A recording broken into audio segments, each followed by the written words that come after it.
So here it is, the night before Christmas Eve. And I just wanted to show you a little update here. Got the wheels on, suspension drop, and we got the bed on. What do you guys think? It's did the rear end swapped also, which I don't think I uploaded that video yet, but you'll see it soon. I decided I'm going to put the chrome bumper back on. I bought a roll pan. See the roll pan? I bought a roll pan and I changed my mind. I want to do the rear bumper. I'm going to do the little narrow one. They're out of stock right now, but I'm going to get a new one for sure. And there it is. Of course, you know, I don't know. Typical shop thing. Gas tank door I got to put on. You know, it's always the last thing it seems.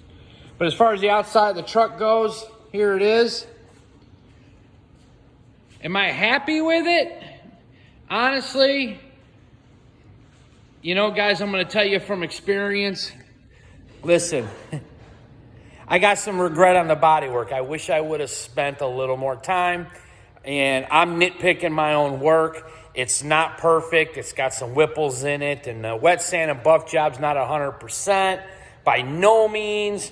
But, man, it looks cool for a driver. It looks cool going down the road. And as far as that goes, I'm happy with it. Actually, the bed looks better than the rest of the truck. The bed was the first thing I did, too. So, but anyway, here it is. This is going to be my driver. My wife is over there, and she's clanging and banging, making noise. She has got all the interior pieces cleaned up so we can finish dyeing all of them. And my buddy Brian Harding, the glass guy, Chicago, he's coming to put in a windshield. And we decided to put in a new back window also.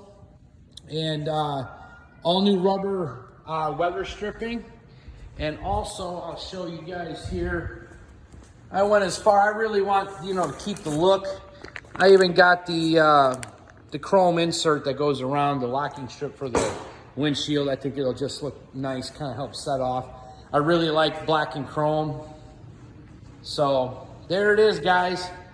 Now, so we're clear on the front suspension. If you guys remember in the beginning, those of you who've been following this build, you know, I said that I'm going to do a 5-inch drop. I'm going to do the 3-inch lower control arms. I'm going to do a 2-inch drop spindle.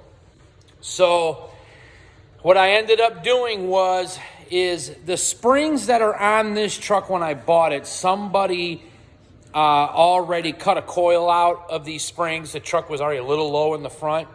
I ended up just putting on the drop spindles with those coil springs. And it's not as low as I would like it, but you know what?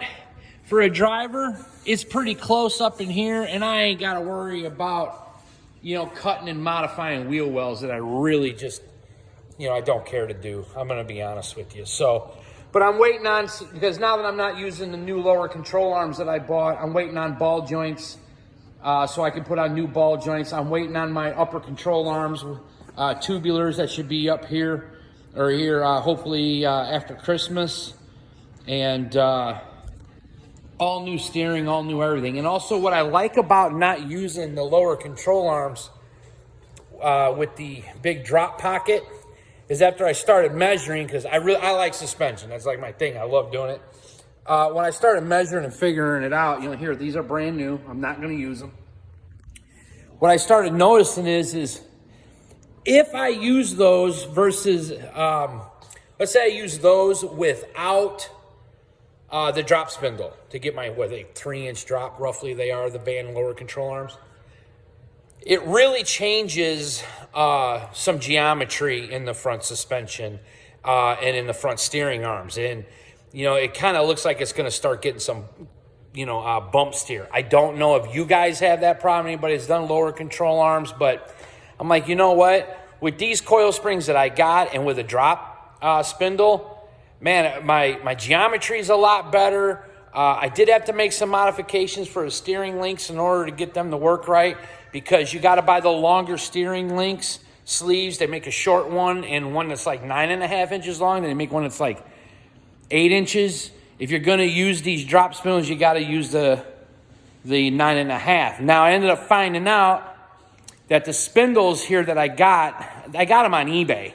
So, but Airbagit.com is who makes the spindles. They are different than the X2 Industry spindles. I did find this out. So, but either way, here they are. They're on the truck. I think it looks good. I'm okay with this ride height for now.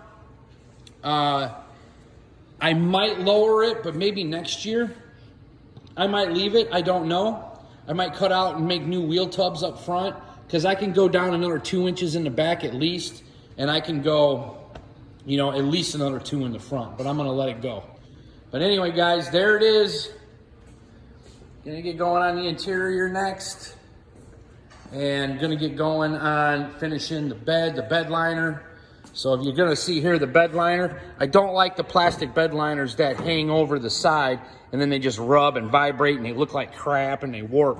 So what I do is, hold on. I did this to my dually I've built. I did it to a couple other trucks I built. So what I do is I buy these.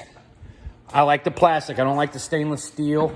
There's enough chrome up there. I buy these plastic bed rail covers. These are for like a 98 Chevy truck, long bed. And what I do is I'll cut them down and I'll cut them to fit. See, because by the time you add the thickness of this and how it doesn't sit real great, by the time you get it all done, look at that. It'll fit just nice, see? Nice and snug fit. I like these because the stainless scratches, these you can keep looking nice. They're cheap. And if I put a tonneau cover on here, it kind of blends in with a tonneau cover. So I like them better. Now, they're real long, but guys, it's just plain old plastic, nothing special. You can cut this stuff down to whatever it is that you want. So that's what we're gonna do there. It'll look good on the top of that, that bed rail. Like I said, I just didn't want to do the stainless. So there you have it, guys. And it's a late night. Me and the wife decided to come out here and say, hell with it. Let's put the bed on and see what it looks like. So I think this is episode 12 or some shit. So there's more to come. I'm going to show you some of the things I'm doing to the interior. And of course, you know, we'll have a whole entire finish, you know, setup on everything here, okay? So peace out. See you guys later. And those of you that are watching this now, Merry Christmas, Happy New Year, and all that good stuff. Happy holidays, everybody. And I hope you guys have a great one and stay safe. See ya.